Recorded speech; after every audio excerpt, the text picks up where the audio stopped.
Chapter 10. Mind over Matter. The four shattered teens lay sprawled beside Shen Pi's crackling fire pit. "How are the legs?"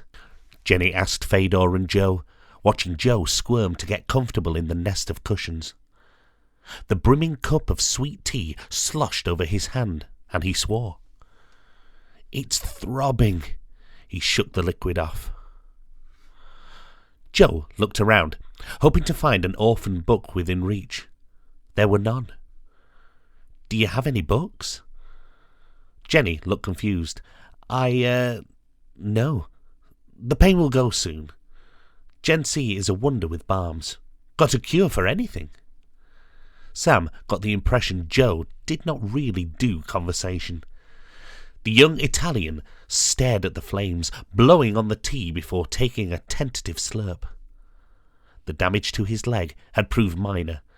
2 6-inch rows of punctures, which had been cleaned and dressed by quick, practised hands while he bemoaned his impending demise. Jenny told them that the cave was known as the Deep End, and was a training ground designed by Shen Pi's warrior monks. It had been used to test the teamwork and resourcefulness of far older recruits for centuries. Most attempts border on disaster. The lecture began when her charges emerged, ruddy-faced and relaxed from the steaming baths. Dressed in soft woolens and snug fur boots, they had been shown to the main hall and given bowls of honeyed oats and fresh tea before settling by the fire. "I've seen more coins lost than I can count, and as many legs, arms and ankles broken, infighting, snake fighting, hissy fits and even one sit-in. How most make it out alive, I still don't know, and that's after a lot of hard training. I'm sorry you were put through it, but what you have achieved today was truly remarkable." The compliment drew fleeting smiles, though Joe was not so easily won over. "So what's next?" he muttered. "Run a lion to ground with our bare hands? Perhaps wrest the Kraken from the pocket of Davy Jones?" Fedor looked up. "Davy who?" Veronique laughed, a light, cheery sound brightening their sombre mood. "You don't watch many movies, do you?"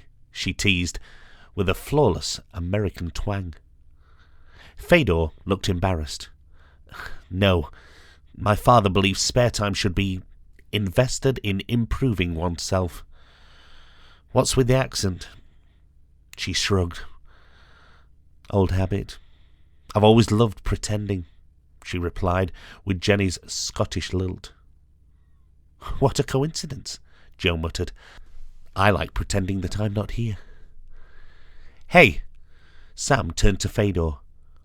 "Didn't you say something about a bear?" Joe sat upright, sloshing his tea again. In the absence of any reading material, a good story could prove a suitable substitute. "That's right, you did. Spill it." He mopped himself. No pun intended. Fedor rolled his stiff ankle. The monks had slathered his joint with a sticky salve that made it feel 10 times better. "I wouldn't want to bore you with—" He was cut off by shouts and remonstrance before waving them to silence. Or was the general sentiment felt when Fedor had finished his account? "You should find out where it lives." Joe gave a hard look. "Slip into its cave." His eyes narrowed and he leaned forward. "Then eat all the porridge and sleep in his bed." Everyone laughed, but Fedor, who grunted. Joe turned his dulled attentions to Jenny, who was glad to see the group were bonding. She hated to admit it, but Mr. D'Angelo had been right. In some cases, stress and danger were the quickest ways to build trust. "You haven't answered my question." All eyes were upon her. "You're quite right.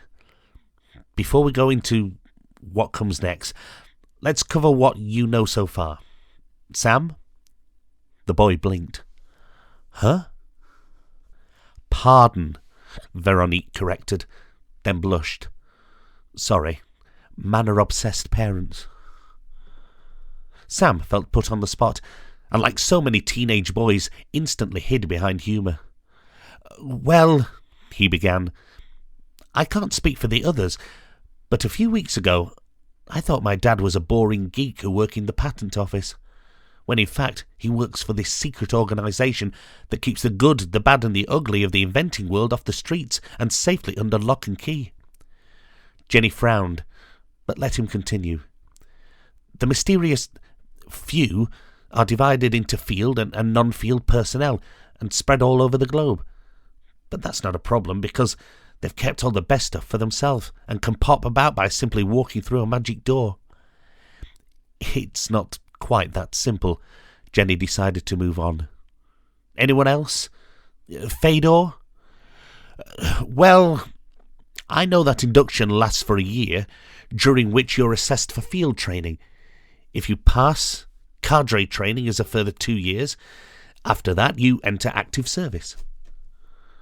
"What if you're not suitable for the field?" Joe fidgeted, and Sam guessed the memory of dark, swirling waters and teeth was still very fresh. "Operations," Veronique supplied. "A support role with a 4-year internship. Tactical research and development training." She looked at Jenny. "Or something like that. My mother was in ops." Their trainer nodded. "Those are the basics, which lead us on to why you're here. We've developed a new training program for younger recruits. Our aim is to create stronger, more well-rounded cadres who are less reliant upon technology. If we succeed, then next summer you'll return and the lessons will continue. The following year you'll be inducted along with everyone else, but with a new range of skills already under your belt. Some may argue an unfair advantage." Sam cut in, voicing what they were all thinking. "And if we fail? D'Angelo said our families would be kicked out of the order. That's a lot of pressure for something we didn't ask to be part of." The others nodded, and Fedor looked away, clearly troubled. "He said what?" Jenny looked genuinely surprised. "Well, we won't fail," she assured them. "I won't let you. Neither will Gen C. You're going to learn ancient arts and secret skills." She gave them a mischievous grin. "It will be a wild ride. By the end of this summer, you're going to be lean, mean, mysterious teens." "Isn't that a song?" Sam quipped half-heartedly, but her reaction was reassuring, and he didn't quite feel as alone in all this as he had. "What if we're already mean?" Joe puffed out his chest, flexing his thin arms. Fedor scoffed. "I think you mean lean." "Then I'll make you meaner," Jenny laughed. They all did.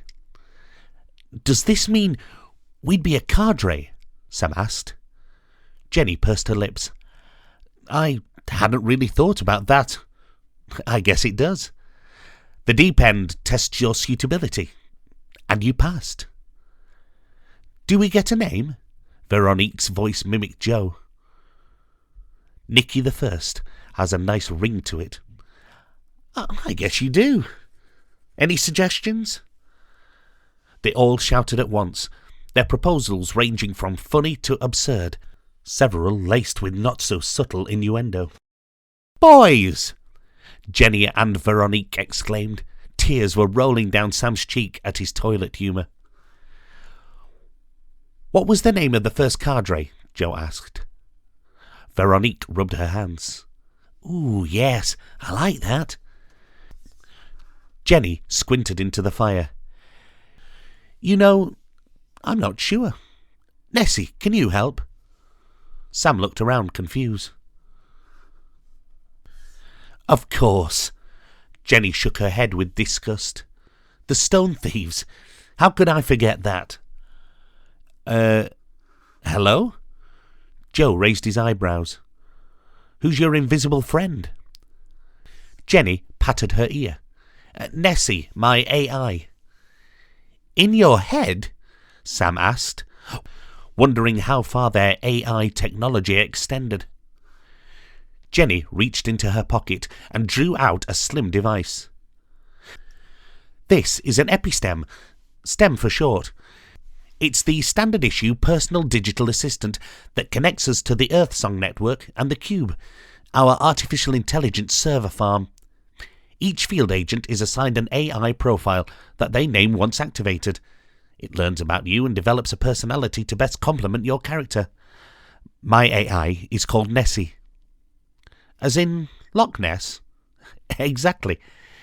Because she's Scottish and not some reclusive creature you can never find. They laughed. But how do you talk to it? Veronique had managed to pick up Sam's African twang already. Is it in your head or your pocket? Jenny winked. It's magic. Oh, come on. Their trainer laughed. It's a carbosilicone implant. Jenny tapped her cheek. A small injection of nanodes form an organic microphone and receiver in your cheekbone. Sort of like a hands-free kit. The stem is a dumb terminal, as cortical implants remove the need for a screen, and voice activation means no keyboard. OMG! Joe, back straight, was brimming with curiosity. You have stable, working nanotechnology? We do, Jenny corrected. She saw Sam's mouth open as his brain caught up. But enough about technology. Did we like the name? The Stone Thieves. Veronique made rosebud lips and put on her snootiest English aristocrat accent. Nikki, Queen of Thieves. She liked that. Seems apt, considering the day's activities. Fedor cast his vote. Very, Joe agreed. Sam? Sam nodded. Sure. We. Veronique cast her vote too. Jenny nodded. The Stone Thieves it is. And what's next? Joe was like a dog with a bone, and Sam smiled. It will be a lot more fun than this morning, I promise. They slouched around the fire for a few more hours, chatting freely. So, who's loved up? Sam asked. Joe thought of Bella and sighed. No opportunity. Boys' school, he declared, dodging the issue. Same here, Fedor shrugged. Veronique? Sam couldn't believe for a minute that she was single. Veronique tapped her nose. A lady doesn't kiss and tell. In blasts of frosty air, the monks came and went behind them, swapping their empty bowls for sturdy weapons. Sam watched his new companions as they chatted. He liked them. Joe had a quick, dry wit laced with sarcasm. Fedor appeared to be equally large of frame and intelligence, but did his best to hide it. Though sparing, his comments were factual and insightful, rarely wasting a word. As a teenage boy, Veronique was a complete mystery to Sam. There was no denying she was smart and attractive. He had caught himself staring at her across the fire several times. She chattered and laughed, asked loads of questions, but gave little away. His thoughts drifted to Victoria. Yesterday he'd sent her an email. His parents had yet to allow him access to anything resembling social media, to let her know he was going on a surprise outdoor summer camp, and he'd be out of touch for a few weeks. It was only a slight lie. She hadn't replied by the time he'd left, and he suppressed a pang of jealousy, wondering what she was doing and with whom. His fingers stroked his scar. Veronique laughed at another of Joe's jokes, lifting Sam's eyes from the flames. She caught his gaze and smiled back. Fedor listened to the banter. They were all nice enough. He liked the Italian boy, though he believed he would benefit from some hard labour and rough living. Joe's hands were soft and pink, with no calluses or scars. Fedor doubted they had ever spent hours cutting wood in the biting snow. The English boy had a bit more about him. He was strong and confident, but didn't seem arrogant. His accent had a slight twang to it, which Fedor couldn't place. Australian? Maybe? The French girl was also strong, but she giggled and asked lots of questions, flicking her silky hair and batting long eyelashes. But what was with all the accents? And who was this Nicky person?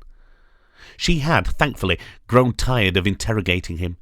Fedor had not been around many girls and was the product of his father's renowned social skills. Despite being stiff and sore, Fedor had enjoyed the challenge of the cave. He was used to being mentally and physically tested, and always alone, working in a team, had been both foreign and exciting. He probed his ankle, rolling it from side to side. The pain and swelling were receding, and Fedor was optimistic that he'd be back to full strength in no time. Nicky the pauper stood in the centre of a barren room, looking at her accommodation with dismay. Her bags had been placed beside something with a thin mattress that could not possibly be described as a bed. A table with a small lantern and round three-legged stool stood next to it. "Mine's the same." Sam's head poked round the door. "Talk about the bare necessities." "It's horrid, darling," she groaned, now a disenchanted movie star. "So drab and cold. Where are the creature comforts?" "I'll go see if I can find the manager," Sam laughed and disappeared. If this is what her tarot cards had meant by adjusting to change, then she was getting a new deck. "Who shall I be tonight?" she sighed. There was not even a mirror to quiz. "Nicky the peasant," she moaned, to no one. A small sob escaped Joe's lips. In the dark room, far away from his books and everything he knew, he felt lonelier than ever. The dusty covers were pulled up to his chin. Treacherous tears seeped down his temples and into his ears. His leg hurt, though it was his pride that had taken the brunt of the beating during the test. Sat around the fire, laughing and joking, he'd not been able to dwell on the day.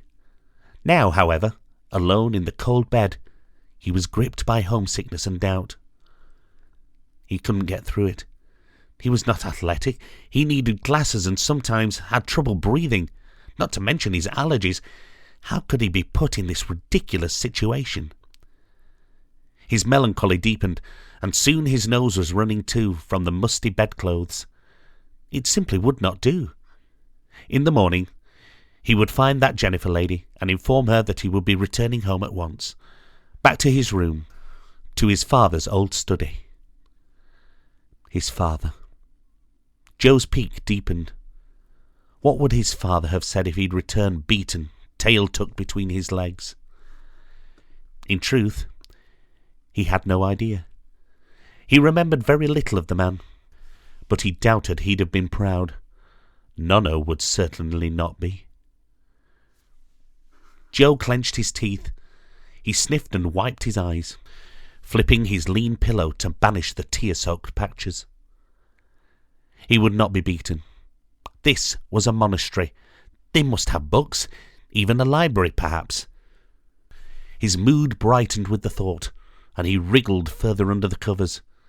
He was rewarded with a stab of pain from his wounded leg, and let loose a long, colourful, and cathartic string of expletives. It had just been one of those days. 97, 98, 99, 100. Fedor rolled onto his back when he had finished the last press-up. Not just any press-up, diamond press-ups, the most difficult sort. His father insisted they did at least 100 every day and twice as many sit-ups. His breathing returned to normal, and he began the crunches, counting them in his head. His room was small and functional, devoid of any distractions or frivolous decor. He liked it. The bed was on the short side, so he pulled the straw mattress onto the floor. Fedor eased into a series of stretches before sliding into the splits. Wetting the small cloth beside the water bowl, he gave himself a quick wash before settling onto the futon and lighting the lamp on the floor next to him. He reached for and opened the first book with hungry eyes, safe in the knowledge that his father could not come in at any moment and tear it from him. He immersed himself in The Art of War by Sun Tzu for hours. No phone, no email, Sam felt isolated. He flicked off his shoes and flopped onto the flimsy bed, breaking it. "Oh, naturally," he sighed at the crack, closing his eyes and shaking his head. Books were all that he had to distract and help him. 3 books and 4 relative strangers.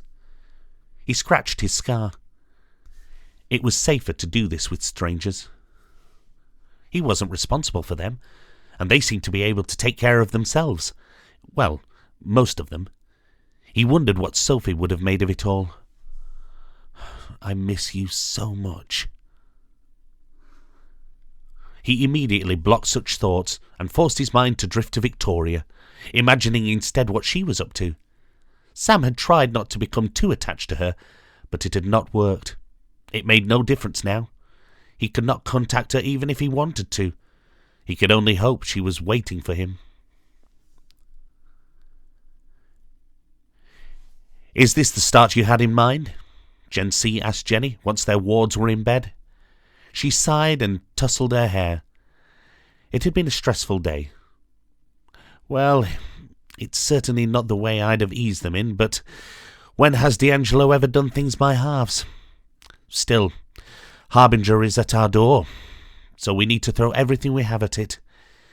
It could certainly tip the balance if we pull it off." The monk frowned. "No pressure, then." They were roused by a gong before dawn. The thin mattress, coarse blanket and straw pillow had given Sam little in the way of comfort during the night, so he felt far from rested. Someone knocked briskly on each door before the metallic echoes had subsided, leaving behind steaming mugs of green tea. Dressed in woolens, the teenagers shuffled sleepily back to the fire, greeting bowls of honeyed oats with gaping yawns. Only Fedor was fresh-faced. He devoured his breakfast in minutes before helping himself to seconds, and then thirds. Joe was nursing red eyes behind his glasses. He studied the energetic Russian with suspicion. "How are you so sprightly at this hour?" "A 45-minute workout before the gong." Still draped in her paper-thin blanket, Veronique choked on her porridge and collapsed into a coughing fit. After breakfast, Jenny showed them to a small room in the east wing of the monastery. The walls were covered in long tapestries and wax-encrusted candle holders, spaced a safe distance apart. Sam saw flimsy wooden bird cages hanging from the rafters. Tiny metal wind chimes tinkled in the breeze from the open windows. Statues, deities, stuffed creatures and trinkets covered the floor and shelves. A small patch left in the centre of the room for cushioned seating and a smouldering coal pan. "Welcome." Gen C smiled warmly. "Please, sit." Over the next few hours, the monk lectured them in the basic principles and teachings of the 3 vehicles of Buddhism. Sam was relieved when the pace picked up, moving on to meditation and the less publicized yet more mysterious skills it could enable. Buddhists pursue meditation as part of the path towards enlightenment and nirvana.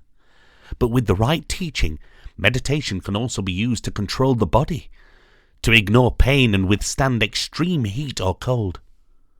Sam's stomach growled loudly, and he raised an apologetic hand. "Can it do anything for hunger?" Gen C ignored the quip. "Using Jitummo meditation, you can raise the temperature of your fingers and toes as much as 20 degrees. Some of our brothers have spent entire nights on our rocky ledges during the winter in temperatures well below 0 degrees, wearing only cotton shawls. They could stay motionless until dawn." Sam's boredom and hunger vanished. The class shuffled closer. Under careful instruction, even a monk can achieve astral travel, the separation of the spirit body, allowing the conscious mind to travel beyond the confines of the flesh. The pinnacle of this discipline is psychokinesis and teleportation, moving matter and ultimately yourself with the power of the mind. "Whoa," Sam whispered. The monk nodded.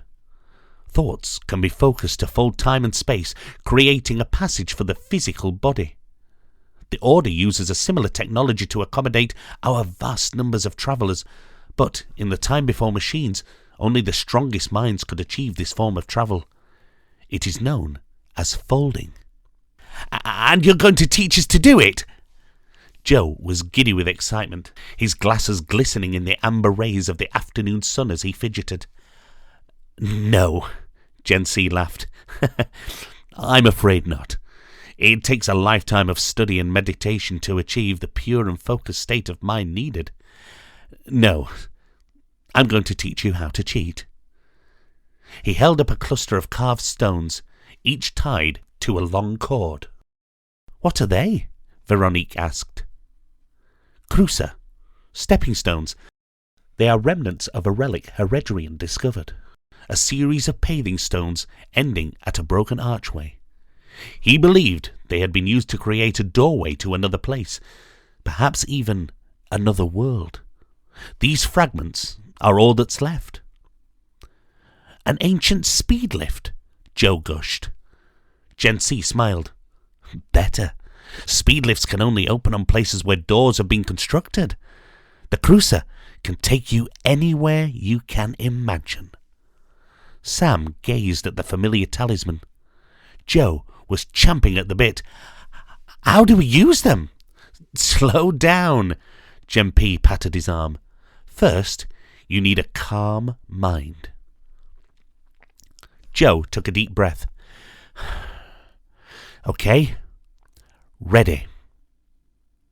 They all laughed. Hours later, the amusement had worn off. Meditation was harder than it looked. The Crucer can boost your ability to create a fold. To use the stones, you need to be able to focus completely, then extend your consciousness to where you want to go. Start by shutting your eyes. The monk let out a long, metered breath. Now, let your mind wander. Focus only on your breathing. In, he paused, and out. In his hungry state, it did not take much for Sam's mind to wander. He tried to follow the instructions and concentrate on the rise and fall of his chest. Clear your mind of all thought. I want you to picture a flame. I want you to push every thought that comes into your head into that flame until nothing exists but the fire. In and out. He continued, nothing but the flame. Sam shuddered. It had to be fire. He dared to open an eye. Joe's face was screwed up, clearly battling with it too. Veronique's eyes were closed, her face a mask of boredom. Only Fedor seemed to be succeeding, his shoulders relaxed and his face calm. Sam closed his eyes and redoubled his efforts. In and out. In and out. His imaginary flame flickered. He focused on it, on the colour, the leaping movement, watching it dance before him. Sammy, don't leave me! He shuddered again and tried to banish the memory. Victoria's face popped into his head, the scent of her sweet shampoo. Nope, not helping. Veronique was next to appear. Her smile, the graceful curve of her neck. Sam cursed and gritted his teeth. Why were girls all he could think about? His breathing began to settle, and, after a while, he no longer had to concentrate on keeping the regular tempo. He felt himself becoming lighter, more relaxed. The flame seemed to brighten, and he watched in wonder. Nothing existed but the flame amidst an endless sea of quiet darkness. Sammy, don't leave me. Very good. Gen C's words were a welcome relief. The boy's eyes snapped open. The candles had all but burnt out. Joe looked dark and petulant. No luck? The monk asked. Nope. He snatched off his glasses and ran the hem of his top over the lens. That's all for today. Try again before bed. Perhaps you will stay a while longer, Joe. Sure. The monk lit a vanilla and sandalwood candle when the others had left.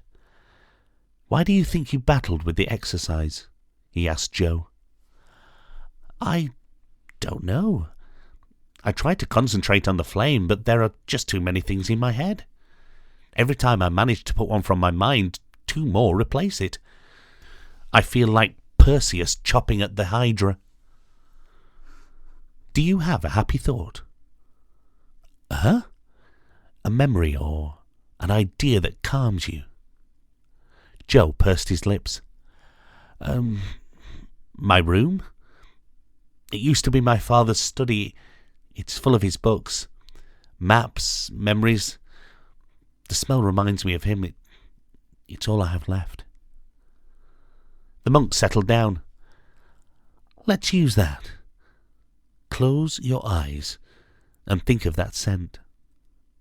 Picture the room. Imagine you are standing outside the door.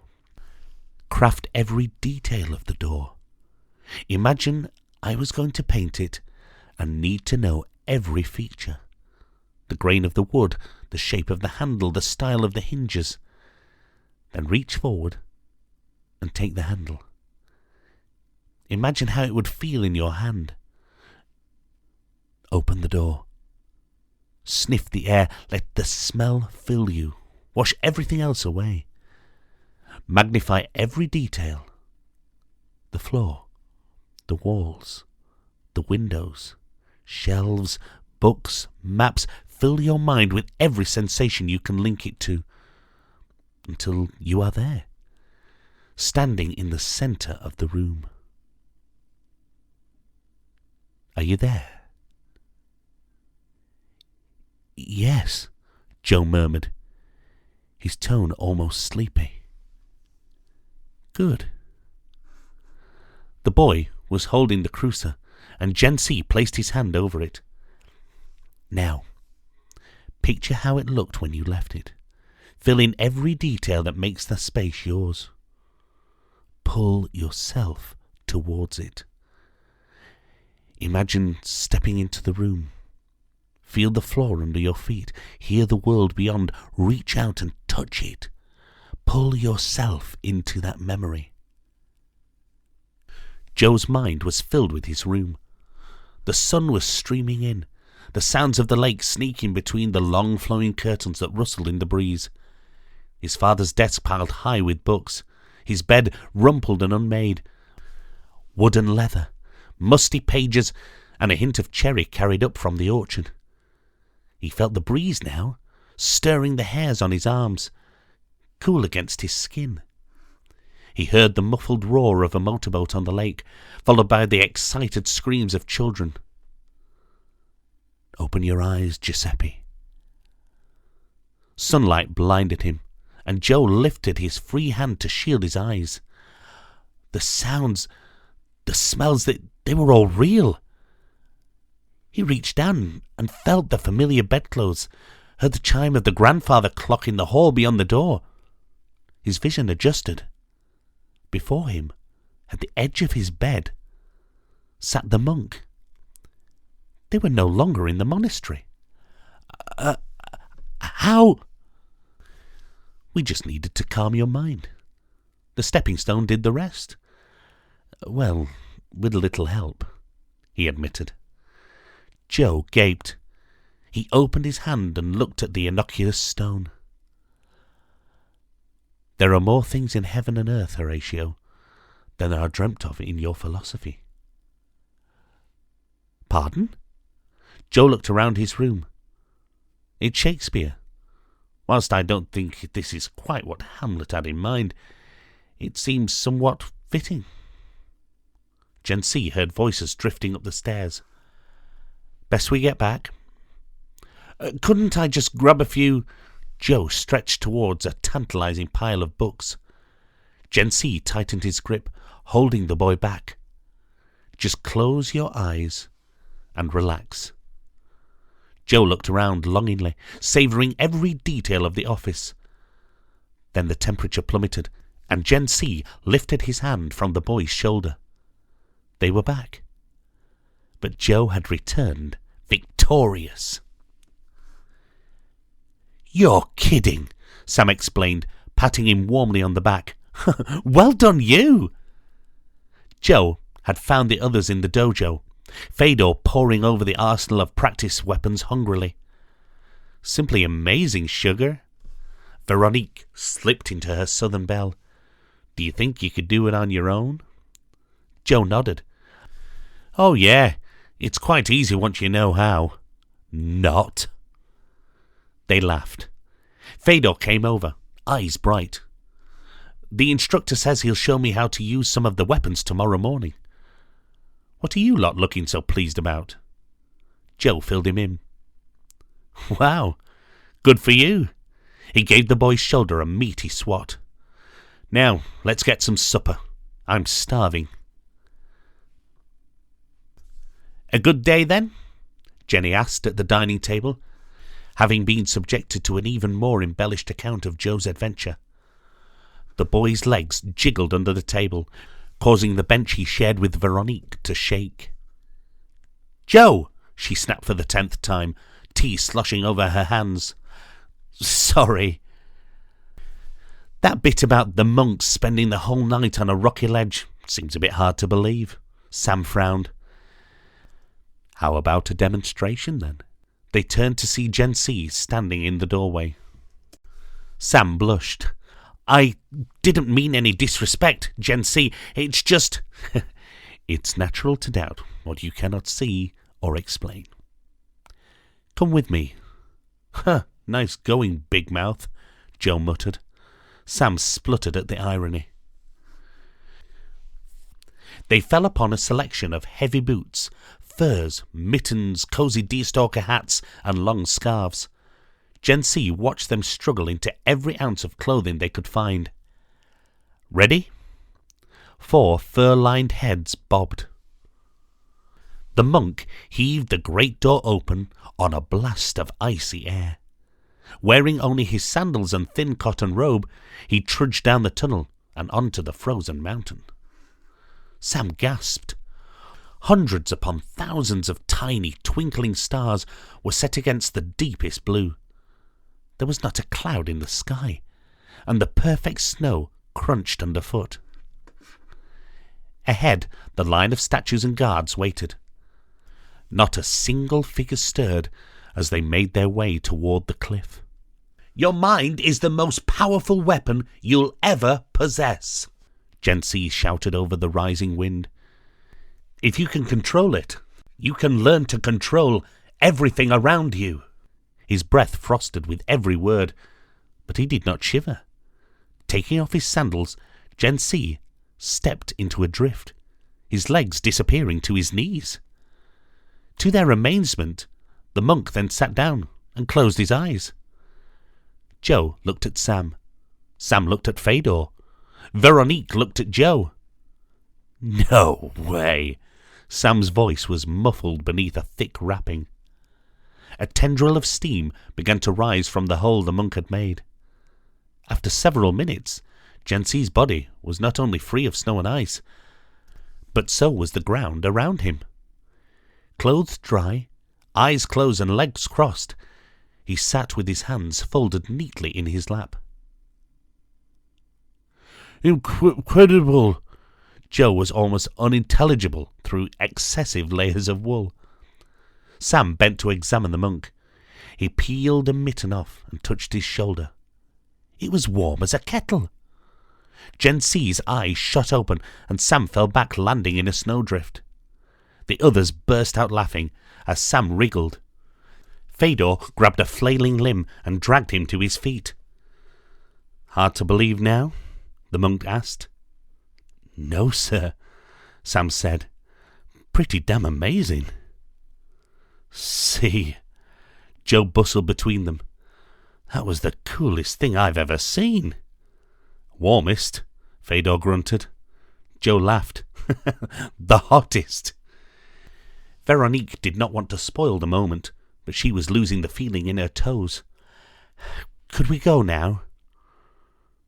Gen C? Joe was hot on the monk's heels. You wouldn't happen to have any books I could read? Sam could not help but chuckle as he hurried to catch up. Their first week passed in a blur. Awake at dawn, they ate and attended early morning meditation sessions. Hours of memory exercises followed. They were allowed brief glimpses of pictures, then asked to recreate the scenes, recalling every tiny detail until Sam's mind ached. Afternoons saw them in the dojo, weaving and gliding through the endless stretches of Tai Chi Chuan, exercises designed to focus the harmonies of their inner chakra. Our what? Sam asked Ling Pi, the martial arts teacher. Oh, I know this, Joe bobbed. Have you not read your books? The chakra are energy centers along the spine, located at major branching points in the nervous system. They begin at the base of the spine and run up to the skull, creating 7 focal points, which are believed to be energy centers for the body. They had all fought the urge to kick Joe in the rear when Ling Pi turned and nodded with approval. Their evenings were spent relaxing around the fire and playing tribes. The monks had thrust the game upon Joe in the vain hope that it might stem the relentless requests for more books. The board had 2 sides. The first side was designed for 2 players and had 36 squares arranged in a chess-like grid. The reverse was arranged as a much larger board and could accommodate 4 players. There were quite a few tribes to choose from. Most of the sets were chipped and faded, paint and weapons missing. There were samurai, resplendent in ornate armor and fierce, colourful masks. Stealthy ninja, favoured by Sam, garbed in black and fierce-looking. The most cared-for pieces were the mighty Mongol warriors of the Khan. Each player started with a lone tribesman at one corner of the board. Taking turns, they could add other tribesmen to the adjacent squares and eventually conquer the squares of their opponents. The object of the game was to fill the board with your tribe, and it ended when no further moves could be made. Veronique provided hilarious commentary in the accents of each tribe, while Sam dodged, parried, and succumbed to seemingly endless attacks. The game was not as easy as it looked. Clandestine alliances, double-crossing, triple-crossing, sophistry, and all manner of dirty tactics made the rivalry unpredictable and hugely enjoyable. Screams of anguish, delight, and frustration, and the odd temper tantrum were not uncommon. Enthusiasm for the game renewed when Jenny suggested substituting the pieces for chocolate coins and had deposited a large bag of colourful delights on the table. They corrupted everyone but Joe, who, as a chess prodigy, took his strategy very seriously and became extremely annoyed when his tribesmen were eaten. On one such night of games, they received the first of Mr. D'Angelo's visitors.